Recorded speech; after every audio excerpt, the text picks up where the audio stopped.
Tetangga adalah orang yang paling dekat rumahnya dengan kita. Jika kita mendapatkan suatu kesulitan, maka yang pertama kali membantu kita adalah tetangga.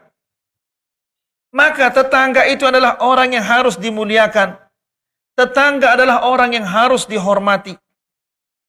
Maka jika ada seseorang berzina dengan tetangganya, ini dosanya adalah sangat-sangat besar di sisi Allah Subhanahu wa taala. Karena dia telah berzina dengan orang yang harus dihormati. Namun ya ikhwani fiddin azakumullah, mungkin di antara kita tidak ada yang berzina dengan tetangganya.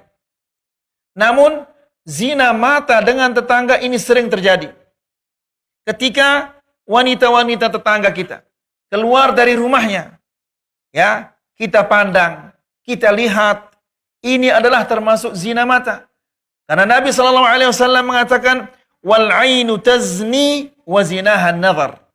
Dan mata itu berzina dan zinanya adalah melihat. Ikhwani fiddin azzakumullah. Seorang jahiliyah mengatakan, salah seorang dari kalangan orang jahiliyah mengatakan, dia mengatakan apabila tetanggaku keluar dari rumahnya, aku tundukkan pandanganku sampai tetanggaku ini kembali lagi ke rumahnya. Demikian dia menghormati tetangga, karena memang tetangga itu harus dihormati. Kemudian tidak lupa kita sampaikan di sini bahwa ibu-ibu yang dirahmati Allah, ya, apabila seorang wanita keluar dari rumahnya, tidak boleh dia berdandan, tidak boleh dia berhias-hias. Dia boleh berdandan dan boleh berhias hanya di depan suaminya. Ibu-ibu yang dirahmati Allah, bisa ibu bayangkan ketika ibu keluar dari rumah untuk pergi misalnya ke toko, ke Alfamart atau toko-toko yang lainnya untuk membeli suatu keperluan. Ibu keluar dari rumah, ya, dengan memakai make up, bedak, celak dan yang lain-lainnya. Ketika keluar dari rumah, sekian banyak mata yang memandang. Semua mata yang memandang itu berdosa. Karena mereka memandang sesuatu yang tidak halal mereka pandang. Siapa yang menanggung dosa ini? Yang menanggungnya adalah wanita itu. Karena dia keluar dari rumahnya dengan menggunakan hiasan-hiasan yang seperti itu.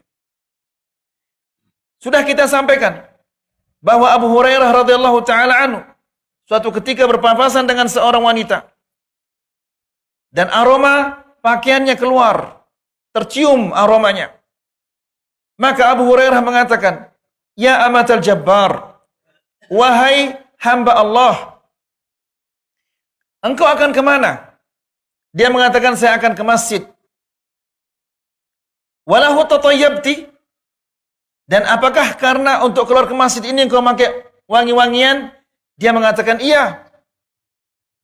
Lalu Abu Hurairah mengatakan, "Ketahuilah bahwa sesungguhnya Allah Subhanahu wa taala tidak akan menerima salatmu, ibadahmu sampai engkau pulang dulu ke rumahmu dan engkau mandi janabah." Apa maksudnya? Agar hilang aroma-aroma wangi-wangian yang ada di tubuhnya. Nah, jadi ibu-ibu yang dirahmati Allah, seorang wanita dibolehkan dia berdandan, dibolehkan dia berhias. Namun dandanannya, perhiasannya itu hanya sebatas bisa dipandang oleh suaminya.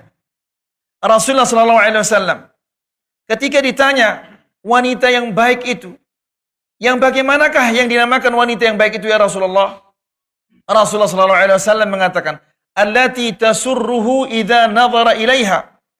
Yang suaminya senang apabila memandangnya. Kenapa demikian? Karena dia berhias, dia bersolek di depan suaminya. Bukan ketika dia keluar dari rumahnya.